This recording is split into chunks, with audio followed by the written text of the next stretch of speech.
이런 이야기가 있습니다. 대한민국이 늙어가고 있다라는 이야기죠. 대한민국이 늙어가고 있다. 첫 번째는 인구 문제, 그 다음 100세 시대, 건강 문제, 수익 문제, 요 네 가지가 화두입니다.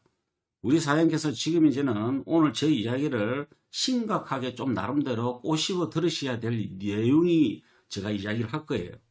그래서 첫 번째 인구 문제는 고령화가 65세 이상 노인의 전체 인구를 이야기하는 거예요. 전체 인구. 전체 인구가 65세가 7%가 넘어가면 고령화 사회라 그렇게 이야기합니다. 그 다음에 14% 이상이 14% 고령사회입니다. 이 고령사회는요, 바로 우리나라가 대한민국이 19년에 걸렸는데 14%가 이미 2020년도에 완료가 되었습니다.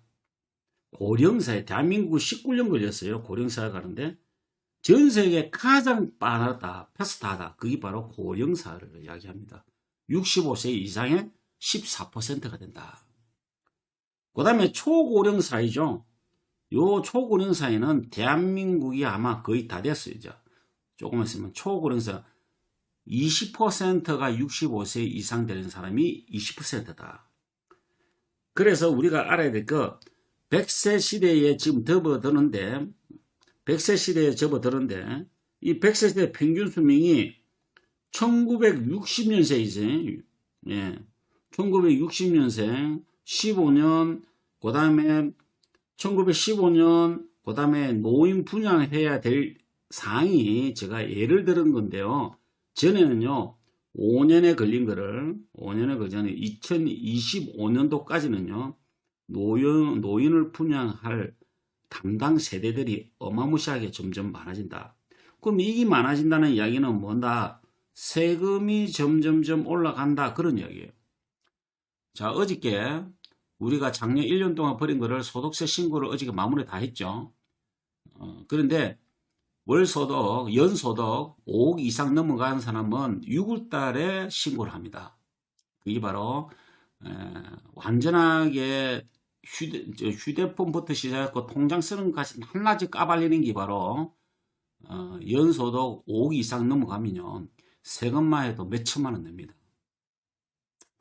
6천, 7천 냅니다. 솔직히 말로 6천, 7천. 자, 그러면 기존에 있는 우리 1년 동안 버셨던 그 수입의 3.3%만 내는 게 아니고 그거는 우리가 수입할 때 본사에서 3.3%가 공제가 되죠. 그 공제가 되는 게 바로 원천징수라는 거래요. 그 원천징수 1년 동안 못 해놓잖아요. 못 해놓고 나서 내가 비용이 요거 썼고 요거 썼고 요거 썼고 해서 감세를 하는 거예요. 쉽게 해서 1년 동안 우리가 3.3%를 공제한 금액이 있잖아요. 그 금액을 따져놓고 이게 만약 100만 원이다. 그러면 내가 1년 동안 사업하면서 쓴 비용이 있다. 그 비용을 가지고 해봤더만은 150만 원이 들었다. 예를 들어서 그러면 3.3%를 공제를 하고 그 다음 150만 원을 썼다. 그러면 여기에 대해서 비용 계산해서 비용이 많이 들어갔으니까 뭐 환급 받든지 그렇게 되겠죠. 그렇게 되는 거죠. 그런데 지금 이제 85세 이상 되는 노인 분양이 앞으로는 점점점 많아지기 때문에 지금 이제는 정부에서 어디다가 지금 이제 세제를 확보하느냐. 바로 여러분들이 부동산 매매 거래에 나오는 취득세나 여러 가지 기타 자동차세 뭐 이런 것도 있겠지만 그거는 눈에 보이는 거기 때문에 정부가 갑작스레 올리지도 못해요. 법인세도 갑작스레 올리지도 못합니다. 이게 지금 우리나라의 어떤 맹점이에요. 뭐가 오른다 하면 무조건 대모하잖아요. 그래서 소리 소문 없이 오르는 게 바로 뭐다? 그게 바로 의료보험입니다. 의료보험의 세제를 잘 보시라고요. 의료보험은요, 정부에서 나가 이야기해서 수입이 있잖아요. 수입이 있는 거를 적용을 받고 나서 의료보험 수가를 올립니다. 올리는데 내 수입이 정대되면 정대될수록 의료보험은 점점점 몇백만 원 더 올라갈 겁니다. 아니 나는 1년 동안에 진료를 한 번도 안 하는데 무슨 의료보험을 100만 원, 200만 원, 300만 원 내냐 말이지. 그렇게 하시는 분도 있겠죠. 그런데 여러분들이 세무신고를 불성실하게 만약 하고 지금 당장 조금 피하고 싶어서 경비 지출을 좁게 한 걸 가지고 그냥 대충 해서 5월달에 넘어갔다. 반드시 10월달 되면은요, 그 의료보험에 대한 수가가 오르게 되어 있습니다. 그게 바로 과표라는 거예요. 과표. 그래서 뭐냐면 여러분들이 5월달 되면 자발적으로 세무사를 통해서 하든 안 그러면 국세청에 가시든 해서 어디든가 비용을 다 들으셔야 된다. 그래서 여러분들이 지금부터 사업을 하시면서 돈을 버는 것도 중요하지만 궁극적으로 생각해야 되는 것은 비용을 어떻게 털어낼 것인가 그것도 생각하셔야 된다. 그래서 가급적으로 뭐예요? 자료가 나오는 뭐로 한다? 카드를 활용해서 쓰셔야 된다. 그 다음에 사업을 하시다 보면 파트너한테 물건 공세하는 거, 그 다음 프로모션에서 물건 드리는 거, 이것도 실제로는요, 비용에서 다 공제를 해야 됩니다. 실제 그렇습니다. 왜냐면요, 그게 그렇게 않으면 출처가 불분명하기 때문에 내가 자료가 부족해요. 자료가 부족하면 나중엔 세금으로 고스란히 나한테 돌아오게 되어 있습니다. 그래서 사업자라 하면 반드시 돈 버는 것도 중요하지만은 돈이 나가는 것도 조심해서 유심하게 살펴볼 필요성이 있다. 그래서 그게 바로 돈 관리 능력입니다. 그래서 우리 사장님이 뭐 직급 승급하고 뭐 매출 올리고 열심히 돈 버는 건 좋지만은 꾸준하게 내가 쓴 기록을 뭐예요? 영수증을 확보하다든지 기타의 자료를 확보해서 내년 5월 달에 다시 세무신고할 때에 자료가 넘쳐나간다. 그러면은 전부 다 환급 받겠죠? 그래 되겠죠? 그래 된단 말이에요. 비용이 많이 나가서 난 이 사업하면서 비용을 많이 썼다. 그래서 이 부분에 대해서는 환급 받겠다. 그러면은 얼마든지 여러분들 혜택을 받을 수가 있다. 그런 얘기. 그러면 그런 비용이 공제하고 나면은 뭐가 또 플러스 나오냐? 의료보험 수가가 안 올라요. 근데 여러분들이 맹점이 있어요. 나 뭐 신고하기 귀찮다. 뭐 어쩌다 해가지고 집에 뭐 구식청에 날로 옮겼어요. 기본 경비 이렇게 해갖고 몇 프로 이렇게 하면 한국 얼마 나갑니다. 거기에 다 속아 넘어가는 거야. 거기에 다 속아 넘어가는 거야. 정말로 그건 아니다. 그거는 아주 기본적인 공제 혜택이에요. 그 공제 혜택. 환급 준다니까 좋아갖고 얼렁뚱땅 한다니까요. 아니라니까요. 그거보다 더 뭐예요? 공제를 할 수 있는데도 불구하고 그냥 정부에서 날라온 표딱지 하나 가지고 뭐예요? 그대로 신고해버리는 경우가 있다. 그러면 뭐예요? 의료보험이 가표가 잡힌다. 그게 배보다 배꼽이 더 커질 수가 있다. 라는 뜻에서 제가 우리 사람한테 이야기 드렸습니다. 그 다음에 이제 이 수익 문제라고 나오죠. 수익 문제. 수익 문제가 뭐냐면은 자식이 자식한테 자기의 노후를 맡긴다. 이런 분들은 좀 있어요. 지금 또 아이고 내 뭐 아들 딸 다 공부시켜가지고 시집 장가 다 보내놨는데 아파트도 물려 죽겠는데 쟤네들은 나를 부양하겠지. 천만의 말씀입니다. 그거는 절대로 그런 건 믿으셔도 안 됩니다. 여러분들의 건강 지키고 재산도 여러분들의 재산을 지키셔야 된다는 뜻에서 이야기 드린 겁니다. 오해 없기를 바라겠습니다. 뭐 대학 등록금 문제 요거 있죠. 은퇴 빈곤층이 59%가 월 100만 원으로 산다는 게 있습니다. 참 대단하죠. 100만 원 가지고요 부부가 살아야 됩니다. 59%입니다. 은퇴 빈곤층이라고 합니다. 여러분 그렇게 살기를 원하십니까? 월 100만 원이면요 IMF만 해놓으면 평생 들어온 금액입니다. 솔직말로 아직 그런 상태가 안 가봐서 그거를 피부로 못 느끼어서 그렇죠. 지금도 있잖아요. 우이동이나 서울에 또는 지방에 곳곳에 가시면 거의 난민촌같이 사시는 은퇴 빈곤층들이 있다. 부산 가면은 범내골 가면 범내골 뒤에 가보시면요 판잣집 투성입니다. 거기서요 한 달에 달세 넣어놓고 폐지 추수감해서 라면으로 전전긍긍하시는 은퇴 빈곤층이 너무 많다. 실제로 보셔야 된다. 그럼 등록금, 결혼 비용이 있잖아요. 1억 5천만 원이 기본으로 잡힌다고 합니다. 그 다음에 교육도 그렇고요. 조기 퇴직도 그렇고, 금리가 이제는 3%, 4%, 지금 3% 정도인데, 내가 대출 받으면 6, 7% 내야 돼요. 내가 저금하면은요, 2.5%, 3%예요. 시중금리. 그런데 점점점 갈수록 1%입니다. 나중에는요, 일본 같이 있잖아요. 저성장 가도를 가게 되면요, 돈을 갖고 있는 사람은요, 은행에 돈을 맡겨야 되기 때문에 은행에 돈을 맡기는 뭐예요? 수수료를 갖다가 줘야 돼요, 은행에다가. 그게 맞지 않나요? 은행에다가 내 돈을 맡기는 것도 수수료를 내야 된다면 의자 받는 게 아니다 말이에요. 이제는 앞으로는요, 100세 시대를 살려면은요, 그런 것도 생각하셔야 됩니다. 그래서 일본에 몇 년 전에 쓰나미 일어날 때 어떻게 됐죠? 예, 제일 많이 떠들어온 게 집집마다 금고 1개, 2개씩 다 떠들어 내려왔답니다. 그 금고를 주인을 찾으려면 일단 안에 내부가 들어가면 내부를 열어야 그 안에 뭔가가 있을까? 유가증권부터 시작해서 뭔가 있을 거 아닙니까? 열어봤다만이 엔화가 가득 차더랍니다. 그래서 그때 당시에 일본에 돈을 맡기는 데도 있잖아요. 월 관리비 명목으로 수천케 낸 걸로 알고 있습니다. 지금 시대는요, 그런 시대에 우리가 살고 있다. 그런 이야기입니다. 대단한 시대에 살고 있습니다. 그래서 우리는 대단한 시대에 살고 있기 때문에 변화에 직감하셔야 된다라는 뜻에서 이야기 들었고요. 그 다음에 세대 간의 충돌도 있습니다. 이게 세대 간의 충돌. 뭐라고 되어 있죠? 베이비붐 세대입니다. 64년생에서 65년생이죠. 베이비붐 세대. 우리나라에 가장 있잖아요. 인구 밀도가 높을 때입니다. 학교, 초등학교, 그건 옛날에는 국민학교죠. 요때 국민학교 어디 갔죠? 완전히 콩나물 시루죠.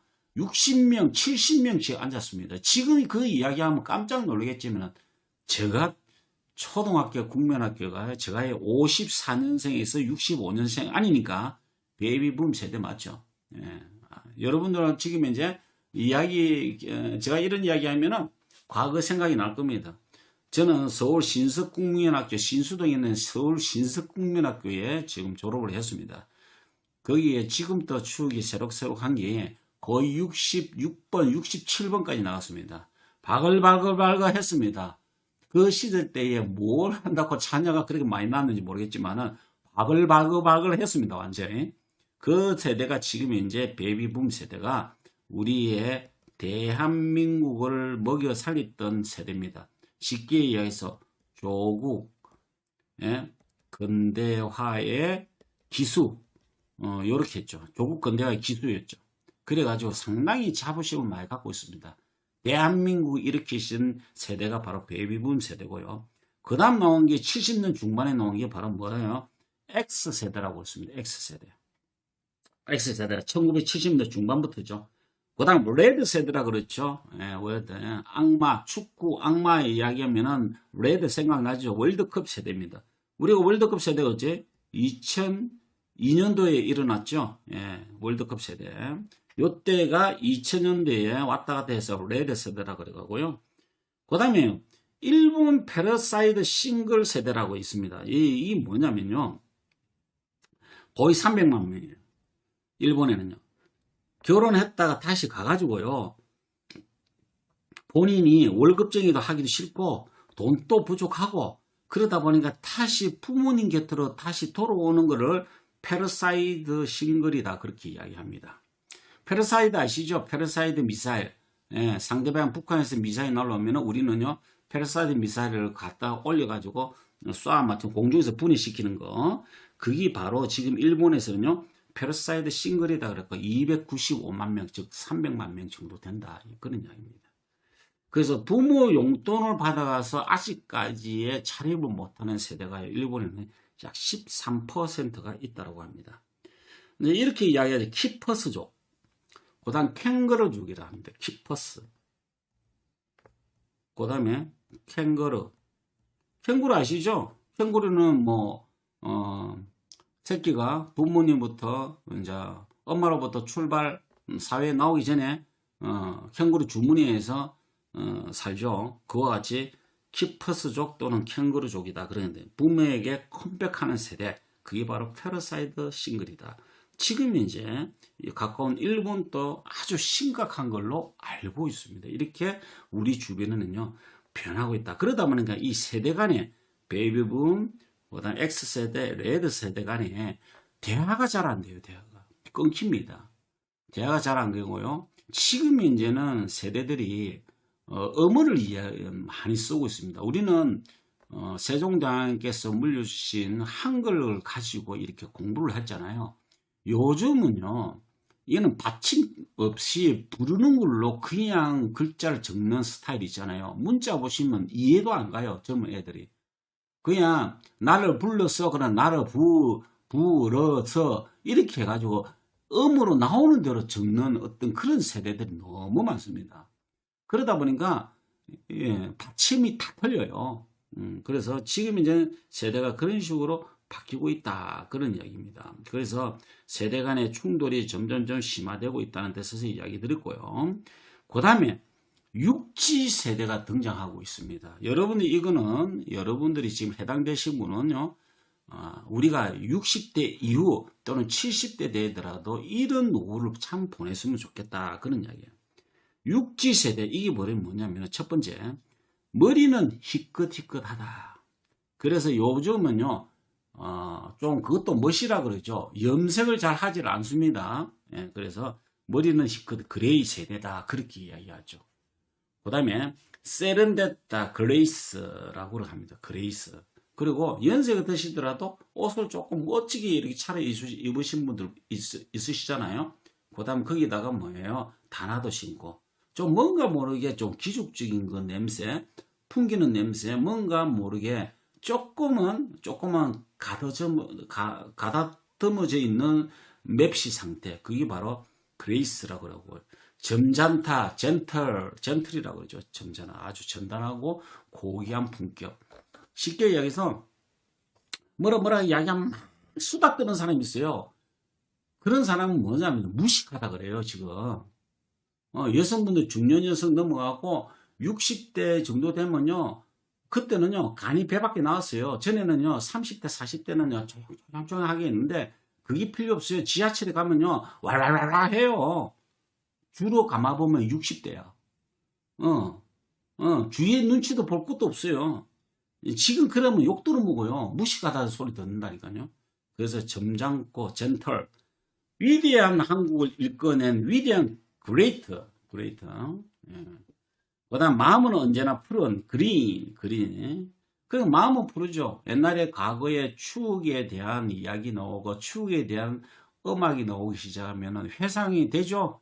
과거로 다시 돌아가고 싶다. 그때 그 시절이 참 좋았다, 이렇게 해서면서 그때는 못 모르고 뛸 때다. 그러니까 열심히 일하고 아들, 딸, 장가 다 보내고 그 다음에 열심히 또 살다 보니까 대출금 갚으려고 열심히 했는데 어느 날 갑자기 아파서 병원에 가니까 암이라는 청정병력 같은 그런 소리도 듣잖아요. 우리는 인생이 지금 60대가 그렇습니다, 사실은. 그런데 그게 바로 육지 세대가 등장하면서 점점점 변화하고 있습니다. 인생의 황금기에 골든에이지라고 딱 그러죠. 자, 그러면 육지 세대는 어떤 사람을 이야기하느냐? 우리는 이제는 육지 세대다. 쉽게 해서. 왜? 건강은 PM이 알아서 해주니까, 돈은 웬만큼 있으면서, 첫째, 돈은 어느 정도 있다. 많이는 필요 없다. 여러분들이 쓰고 여행 다니고 할 만큼만 있다. 돈을 만다 해서 풍짝풍짝 쓰는 게 아니죠. 예, 돈은 웬만큼 있으면서 적당하게 쓸 줄 알아야 된다. 쓸 줄도 아는 신노인층을 뭐라고 이야기한다? 바로 육시세대라고 합니다. 그런데 돈은 열심히 버는데 전혀 쓰지 않는 땡보 같은 사람들도 있습니다. 예. 그래 되면 주변에 또 욕을 들어먹어요. 그런데 사람의 사생활이 어찌 알겠습니까? 저 양반은 돈을 저렇게 많이 벌면서 과연 어디다 쓸까? 그 궁금할 이유가 뭐가 있겠습니까? 자기 나름대로 뭐 하겠죠. 그런데 자기 나름대로 그런 경제적인 부분은 다 알아서 한다. 그런데 적당하게 쓸 줄도 아는 신노인층, 이게 바로 육지세대다. 그런 이야기죠. 혹시 58족 이야기 들어보셨어요? 58족? 58족은 활동적인 삶을 살고 있는 노인층이에요. 58족이라죠. 이건 어떤 소리냐면 연세가 60이고 70이고 80이고 상관없어요. 그게 바로 뭐냐면은 건강하면은 된단 말이에요. 58족이. 58족이라고 그러죠. 쉽게 해서 활동적인 삶을 살고 있는 노인층. 이런 사람들은 뭐라고 이야기한다? 완전히 자기 삶에 대해서 자기가 가지고 있는 생각을 전부 다 앞지르는 거죠. 미래지향적으로 사시는 분들이에요. 이런 분들이 뭐냐? 첫 번째는 건강이 받쳐주기 때문에 그런 거예요. 그럼 건강은 어떻게 해결한다? 건강은요, 자신이 지켜야 된다. 그런데 그 자신이 지킬 수 있는 방법이 있나? 없다. 내가 볼 때는 PM이 최고다. 그런 얘기예요. 꼭 PM을 위해서 뭐 이렇게 이야기하는 것 같이 들리는데, 실제로는 PM의 가장 근접한 지금 육제 세대가 그렇다 이 뜻이에요. 왜? 머리는 시끌시끌하지. 세련됐지. 점잖지. 그 다음에 위대한 한국을 이끌어주는 위대한 그레이트지. 마음은 언제나 푸르지. 인생 황금기에 골든 에이지 들어갔지. 이게 해당되는 게 뭐예요? PM 사업자지. 안 그래요? 이거 아닙니까? 지금 이제 연세 드셔가지고 어디 가서 누구 뭐 경비도 잘 안 써줘요, 지금. 예, 아주 까다롭습니다. 희한한 동네에 가보세요. 젊은 중년 부인들이 왜 젊은 사람들 안 대부놓고 왜 나이 드신 분들 대부놓냐고 그렇게 이야기해요. 그래서 여러분들 어떻게 해야 된다? PM을 통해서 여러분들 인생을 한번 바꿔보자는 뜻에서 육지 세대의 등장이라고 제가 등장이라고 이야기한 겁니다. 바로. 그래서 지금 현재는 세대가 많이 바뀌는데 여기 보시면은 시니어 마켓이라고 되어 있죠. 여기 바로 뭐냐면 2022년에 72조에서 약 10년째 3배 올랐는데요. 의료 관광, 재생의학, 바이오 헬스 산업, 여기 있잖아요. 지금 이제 좀 뜨고 있는 거 아십니까? 이게 지금 이제 의료 관광이에요. 재생의학, 지금 이제 바이오 산업이, 이 바이오 산업이 뭐냐, 생명 산업이거든요. 여기 지금 이제 뜨고 있는 거예요. 그러면 사업을 하더라도 뭐 해야 된다? 노인층을 위한 의료기 사업 쪽에는 상당히 유망해요, 사실은.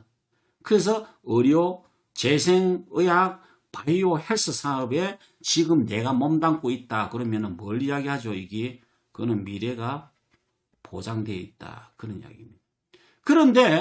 그런데 이거 말고도 돈을 빨리 벌려고 뭐예요? 목돈 갖다 주고 푼돈 받아가는 사람이 주변에 상당히 많다 이 뜻이죠.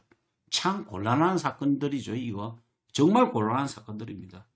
그래서 저는 미래 보장이 될 수 있는 의료, 재생의학, 바이오 헬스 산업 쪽에 관련된 사업을 하신다 하면 여러분 포기만 하지 않으면 반드시 결과가 나온다는 뜻에서 제가 이야기를 하고 있습니다. 또 우리 주변에 어떤 변화가 일어날까요? 인공지능입니다. 이게 인공지능. 2016년 다보스 포럼에 나온 내용이에요. 4차 산업혁명의 이해라는 내용에 보면 앞으로는요. 인공지능이 AL 기능이라고 그러죠. AL. 요 기능이 상당히 많이 탑재돼서 나올 겁니다. 휴대폰도 이미 삼성 휴대폰 나오고 있죠. 이런 것과 같이 AL 기능이 탑재되어 나오고 2020년 이미 지나갔죠. 사무, 관리, 제조, 예술, 미디어 분야에서는요. 710만 개의 직업이 사라진다. 이미 사라졌습니다. 솔직한 말로. 그리고 앞으로 2030년 중에는 거의 1000만 개의 직업이 사라집니다. 그리고요. 컴퓨터, 수학, 건축 관련 직업 200만 개가 새롭게 창출됩니다. 왜 그럴까요? 앞으로는 건축도 있잖아요. 사람의 감정에 터치하는 건축이 유행이 될 것이고요. 컴퓨터도 있잖아요. 사람의 감정을 읽어내는 컴퓨터가 나옵니다. 뭐로 하시는지 알아요? 바로 동공을 통해서 확인합니다. 바로 사람의 눈을 가지고 컴퓨터에 있는 카메라를 통해서 뭐예요? 컴퓨터가 내 마음을 읽어내는 거죠. 그래서 거기에 맞는 취미, 거기에 맞는 가지고 있는 여러 가지 경제적인 문제, 이런 답을 누가 해준다? 슈퍼컴퓨터가 해주는 거예요. 그래서 컴퓨터, 수학, 건축 관련 쪽 이런 게 새롭게 200만 개가 창출된다는 이야기가 있습니다. 그래서 지금 이제는 AR 시대다. 그 다음에 인공지능 시대다. 앞으로 우리도 대비해야 된다. 아이고 내 나이 70인데 뭐 그거 알면 뭐 아닙니다. 120세까지 앞으로 50년 더 살아야 되는데 정말 맞지 않나요? 50년 더 살아야 돼요. 그럼 뭐 하고 살까? 그렇다고 해서 지금 기술 배워갖고 뭐 기술 취직을 시켜주겠어요? 아니면 지금 이제 내가 공부를 해갖고 뭐 교수를 하겠어요? 안 그러세요? 응. 그럼 뭐 하시겠습니까? 바로 온라인과 오프라인 결합, 휴먼 네트워크가 최고죠. 예. 휴먼 네트워크예요. 저는 뭐냐면은 네트워크를요, 위대한 발견이라고 이야기합니다. 왜? 휴먼 네트워크다. 이거는요, 기계가 대신할 수도 없고요. 그 다음에 인공지능이 대신할 수가 없는 게 바로 뭐다고요? 바로 우리의 네트워크 마케팅입니다. 왜? 네트워크 마케팅은요, 두 가지예요. 온라인. 예. 방송에 의해서 하지만 방송 반드시 뭐가 들어가야 된다? 오프라인이 결합이 되지 않으면은 오프라인 미팅 요거죠. 이게 결합이 안 되면 될 수 있는 게 없어요. 지금 이제 온라인으로 초창기 때 3년 전에 PM 사업을 했고 직급을 갔던 SP 이상 갔던 사람이 무사히 맞는데 다 떨어지고 없어요. 왜 그럴까요? 방법을 몰라요, 그런 사람은. 왜? 그냥 블로그 만들고 그 다음에 또 뭐냐면은 다른 매체를 통해서 판매를 했던 온라인 판매상들이 있잖아요. 점점점 죽어나가고 그 다음에 그 위에 들어왔던 소비자 관리가 안 되고 오프라인에서 점점점 영역이 확대되다 보니까 고정단골이 다 뺏기고 있어. 누구한테? 오프라인으로 다 뺏기고 있어요. 그거 알고 계시죠? 그래서 지금 이제는요, 온라인 했던 사업자들이 전에는 여행 가는데 다 보이더만은 요즘에는 안 보여요. 사기 직급자들 모이는데도 가면 안 와요. 예, 여러분 주변에 다 보셨을 거예요. 다 접었어요. 예. 그런 사람은 뭐다? 온라인을 할 줄 아는데 오프라인을 할 줄 몰라. 오프라인은 필드에서 미팅하는 감각이 있어야 되는데 미팅하는 감각이 없으면 죽는다니까요. 제가 왜 온라인과 오프라인을 겸해서 전국에 팔도 돌아가면서 저 무식하다 할 이동력이 뭘라고 저렇게 전국 다니까 내 감각을 오프라인 감각을 되찾고 좀 더 리크루팅해서 여러분들과 같이 성공하고 싶어서 그런 거예요. 왜? 내 산하는 내가 책임져야 된다. 나도 도와드려야 되겠다. 그겁니다, 바로. 그러다 보니까 뭐예요? 꾸준하게 내 몸이 읽어내더라. 뭐가요? 내 세포가 알아요. 오프라인 미팅 해야 된다. 오프라인 미팅 해야 된다.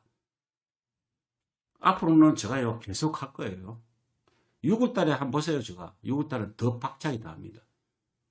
2시 7시 미팅도 합니다. 언제나. 왜? 지금이 이제 가장 좋은 타이밍이기 때문에 그런 소리다. 그런 이야기입니다. 그래서 인공지능이 지금 이제 나온데도 겁을 밀 필요가 하나도 없다. 그래서 4차 산업혁명에 적응 준비가 있습니다. 여기 보시면 제1위가 스위스예요. 4차 산업혁명 적응 준비. 이게 보면 1위가 스위스인데 여기 보시면 뭐 싱가포르, 네덜란드, 핀란드, 미국, 영국, 홍콩도 들어가 있었고요. 그 다음 노르웨이, 덴마크, 뉴질랜드 1위. 나름대로 우리 대한민국이 얘네들보다 아주 잘 사는데도 불구하고 그렇습니다. 근데 일본이 12위, 대만은 뭐예요? 16위, 중국 28위, 러시아 31위 이렇습니다. 4차 산업혁명에 대한 준비가 대한민국은 몇 등? 25위입니다. 지금 이제 중국은 조금 바뀌었어요. 상당히 올라갔습니다. 지금 이제 10위권 아닙니다. 이래 됐다.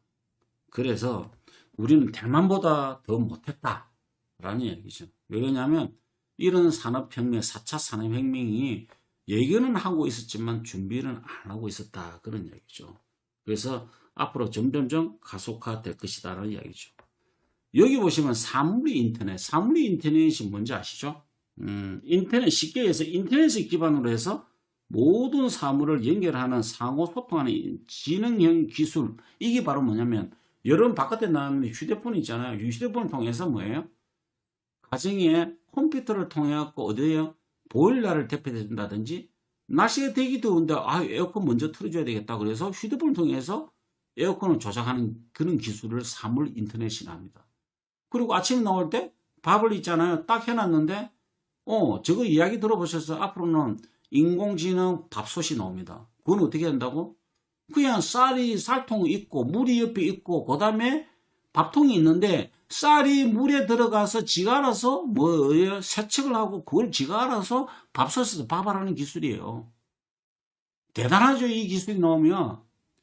쉽게 이야기해서 바깥에서 휴대폰으로 밥솥에다 연락을 해가지고 내가 뭐 30분 있다가 집에 들어가니까 그 뒤에 밥을 따뜻하게 해놨다. 참 기가 막히지 않나요? 그런 시대에 살고 있습니다. 그게 바로 사물 인터넷. 그래서 우리가 2020년도 말까지는요, 시장 규모가 1조 7천억 달러에 이를 것이라는 게 전망이 나오고 있습니다. 그래서 이제 앞으로는 뭐냐면은 지금 사람과 사람이 하는 인터넷과 사람과 사물을 연결하는 이 인터넷. 그래서 사람, 사물, 공간 연결이다. 그렇게 보시면 돼요. 사람, 사물. 그 다음에 여기 공간 연결. 요거예요. 핵심은. 사람, 사물, 공간 연결이다. 라는 이야기입니다. 자, 그 다음에 이제 기후 7번째. 우리 주변이 변화되는 게 너무 많은데 7번째 기후 변화입니다. 여러분들께서 이 기후 변화를 조금 빨리 이렇게 체험을 하셔야 돼요. 요즘은 지금 이제 최근에 비행기에서 나오는 그 이상기류 들었죠. 세상에 3만 피트에 올라가 있는 것을 갖다가 5분 동안 다운을 하면서 비행기가 하강 곡성을 이룹니다. 그 하강으로 인해 사람이 안전벨트 하지 않는 사람은 내 몸이 공기에 붕 떠가지고 천장에 부닥치는 그런 사건도 나왔죠. 그게 바로 뭐냐면 기후변화입니다. 지구가 지각변동을 하고 있다. 그런 이야기죠. 한반도 기후변화 속도. 100년 동안요, 세계가 100년 동안 세계가 0.7도 올라갔답니다. 이거는 엄청난 속도입니다. 100년 동안.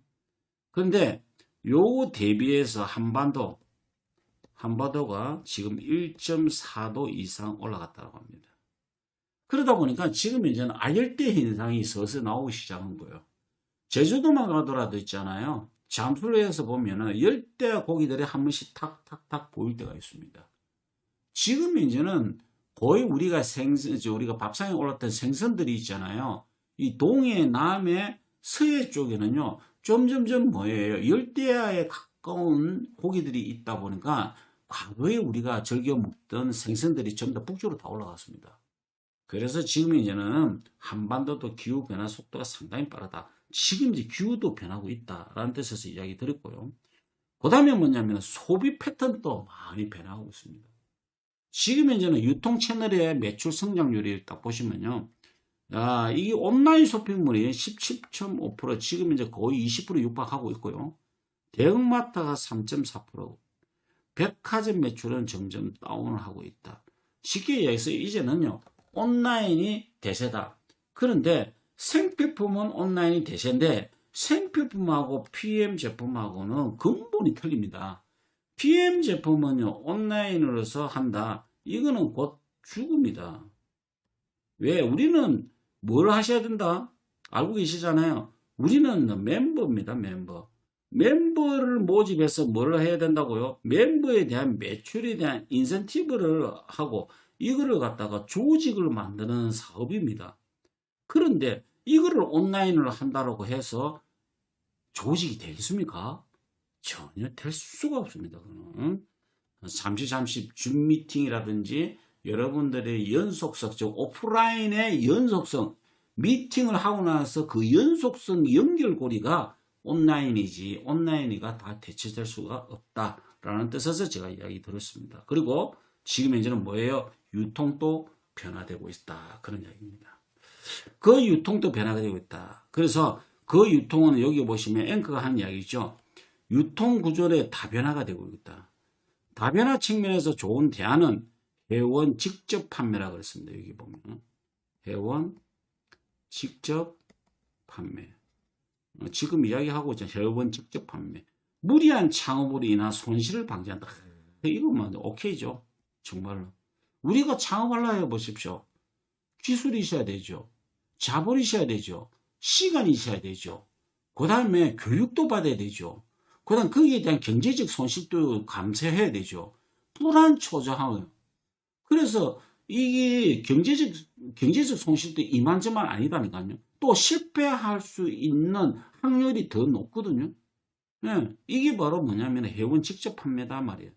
그래서 지금 이제는 주변에는 유통의 변화가 다 있고 매스컴에서도 이제는 회원 직접 판매가 앞으로 대세를 이루겠다.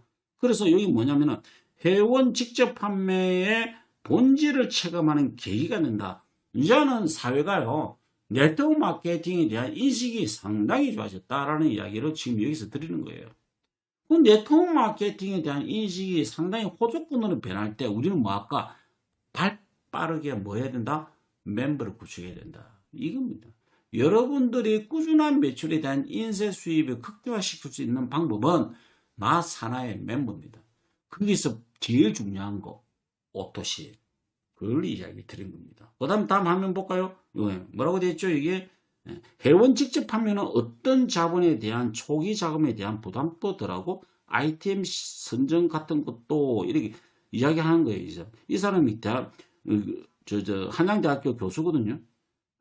그래서 이게 꼭 무조건 제일 좋다는 건 아니지만 현실적으로 어떤 사회적으로 어떤 고용 창출, 이게 뭐예요? 이제 고용 창출 이야기 나오잖아요.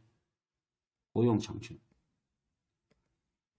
대단하죠? 저는 우리 사장님한테 너무 대단하다 그렇게 말씀드리고 싶은 게 첫 번째, 내 주변에 있는 죽어가는 생명을 살리는 일을 하고 있고, 두 번째, 수명 연장 기대 효과를 가지고 있고, 그 다음에 고용 창출을 향상시키는 그런 주인공이 되고 있고, 그 다음에 인생을 더없이 좋게 만드는 그런 것도 가지고 있고, 이게 바로 뭐죠?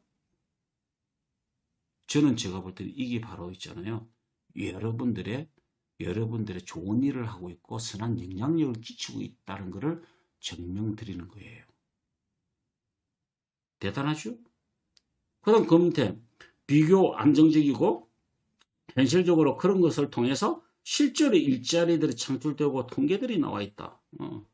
이제는 학교나 정부에서도 네트워크 마케팅에 대한 부분을 아주 호전적으로 많이 알고 있다. 그리고 꽤 많은 공헌을 하는 게 사실이라고 알 수 있죠.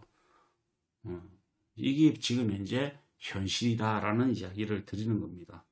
대단하지 않나요? 그래서 여러분들은 지금부터 어떤 생각을 갖고 있느냐? 그래, 나는 사회에 공헌하고 내 주변에 있는 분들을 좋은 쪽으로 안내를 하고 선한 영향력을 끼치는 선구자다라는 마음만 갖고 계십시오. 그러면 얼마든지 이거를 정보 전달할 수 있죠. 그러나 아직까지 미개한 사람이, 자기 마음에 흑심을 갖고 있는 사람이, 자기 마음에 네트워크 마케팅을 모르고 쑥 바인더리만 해왔던 그런 다단계 했던 사람들의 마음에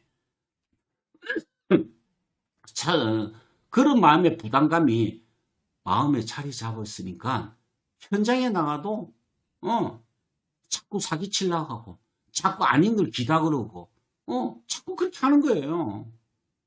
정면 돌파를 원합니다. 정면 돌파. 저는 그렇게 합니다. 정면 돌파. 자, 그래서 10가지 여러 가지 변화 중에 여성의 징병제, 지금 이제 북한의 똥세례를 퍼붓고 있습니다. 우리한테. 에이, 똥이나 처먹어라 하면서 똥세례를 퍼붓고 있습니다. 이제는요, 징병을 가더라도 물론 장비들, 국군에 관련된 방위 사업이 뭐 엄청나게 좀 뜨고 있죠. 우리나라가 지금 이제 최첨단의 기술을 갖고 있습니다. 미사일만 해도. 그런데 그거로 인해서 병사들은 최소한으로 있지만 그래도 보병이 있어야 됩니다. 이게 바로 보병이 바로 뭔지 아세요? 보병은 땅개라고 이야기하죠. 보병은 바로 육군을 총칭해서 하는 이야기인데 그 보병도 하는 역할이 있단 말이에요.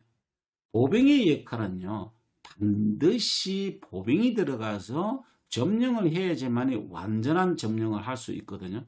안 그러면 안 돼요. 그래서 뭐냐면은 공군이 가서 먼저 하늘을 지배하고 폭탄을 넣고 많은 어수선하게 해서 그 다음에 육지하고 바다는 해군이 하고 그 다음에 투입하는 게 보병이에요. 보병이 들어가서 낱낱이 수색하고 낱낱이 정리를 하는 게 보병입니다. 그러다 보니까 사람이 모자라요. 그러면 지금 남자들이 2차 전선에서 하고 있는 거를 누구한테 준다? 여성이 해야 될 거 아닙니까? 2차 전선에서. 그게 바로 뭐예요? 남성들이 그동안에 뭐예요? 2차 전선, 3차 전선도 다 했는데 여성이 뭐예요? 징병제도를 거론을 하고 있는 국회의원도 있다. 그리고 지금 이제는요, 급하게 우리가 유심히만큼 편의점이 상당히 많아지고 있다. 왜? 빠르게 하는 문화다 보니까 내가 영양을 충족하는 그런 내용들도 편의점 통해서 섭취하는 경우가 너무 많아졌다. 이게 바로 뭐예요? 우리의 독을 갖다 준다.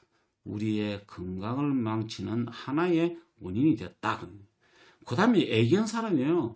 반려동물 시장이 상당히 넓어지고 있습니다. 왜 그럴까요? 이거는요, 바로 휴먼 때문에 그렇습니다. 사람과 사람이 연결하는 고리인 휴먼 네트워크가 잘 되지 않으면요, 사람은요, 사람 믿지 않습니다. 차라리 동물이 더 낫다. 그래서 이런 말 있잖아요. 개만 또 못한 인간. 욕을 하다 보면. 그런 게 이해하시죠? 바로 개는 뭐예요? 먹을 것만 주고 1차적인 바로 방향성을 갖고 있습니다. 개는요.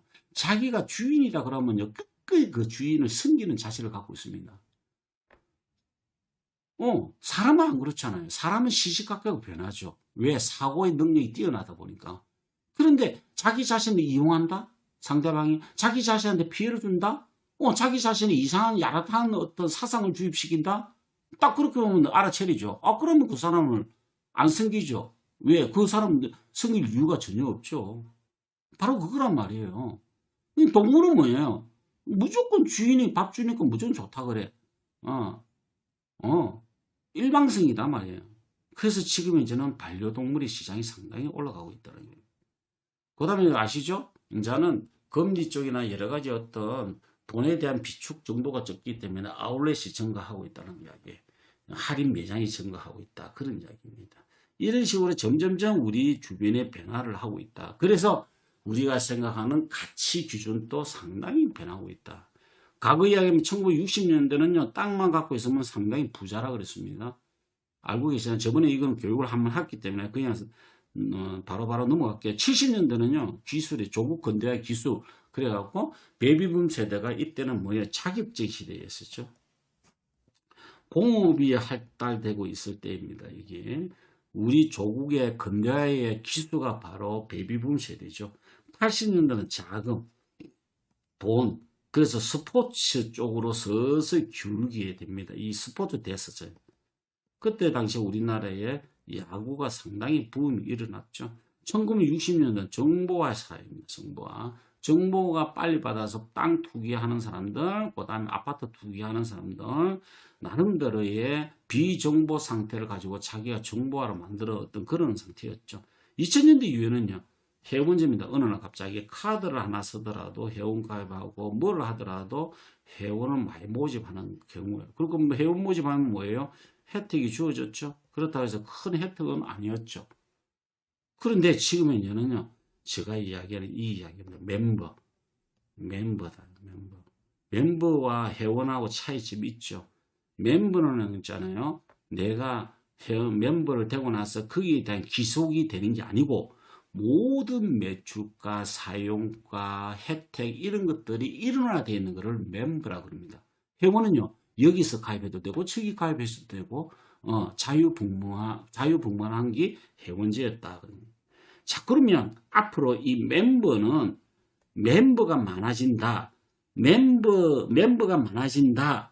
라고 이야기한다 하면요, 이거는 바로 부자가 될 수 있습니다. 휴먼 네트워크에 내 산하로 멤버가 많아진다 그러면 이건 반드시 부자다.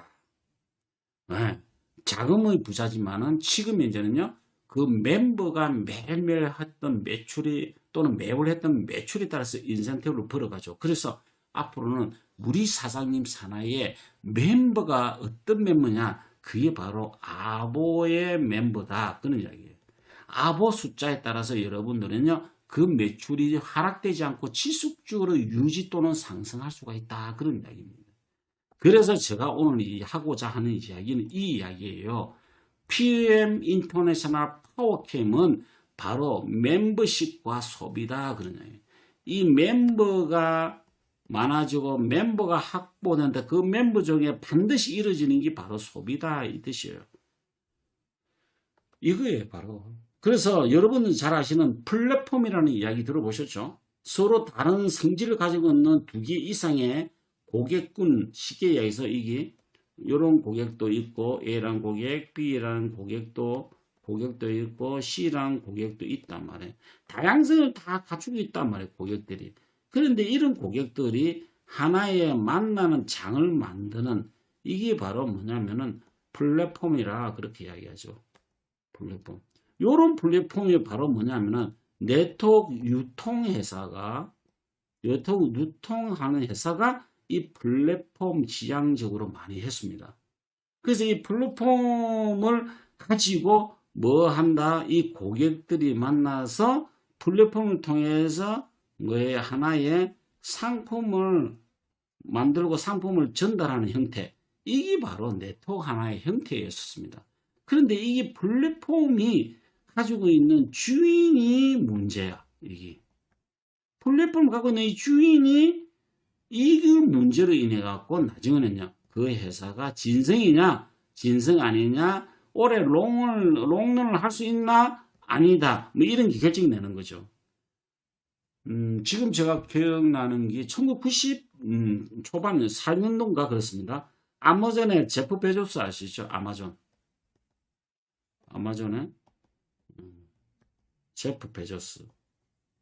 요 사람이 6년 내지 7년 동안 투자를 했어요. 어디다가 투자했냐면 미국의 전통적인 체인 서점이 있습니다. 미국에 아주 오래된 전통적인 체인 서점. 책을 파는데 체인으로 해서 만드는 거죠. 미국에서. 이 회사가 뭐냐면 보더스라는 회사예요. 이 회사가요, 아마존을 갖다가 대항해서 뛰어넘으려고 그렇게 노력을 많이 했거든요.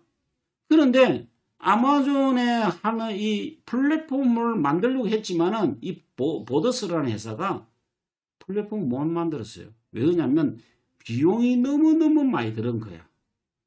그래서 기존에 있는 체인 서점의 보더스라는 회사가 어떤 걸 활용했냐 하면요, 바로 아마존의 IT 부문 시스템을 이용을 한 거예요. 왜? 적자생존, 체인서점 보더스가 망할 위기가 있으니까 이거 아니다. 우리도 아마존에 있는 IT 쪽에 시스템 만들어 보자라고 해갖고 비용을 산출해보니까 너무 많이 든 거야. 그리고 성공할 이유도 없는 거고 너무너무 고민을 많이 된 거예요, 그때. 그래가지고 뭐냐면요, 이 체인서점 보더스가 바로 아마존에 있는 제프 베조스를 만나서 제프 베조스를 만났고 거기 있는 IT 시스템을 이용하겠다라고 해서 살았던 경우가 바로 이 보더스라는 회사입니다. 바로.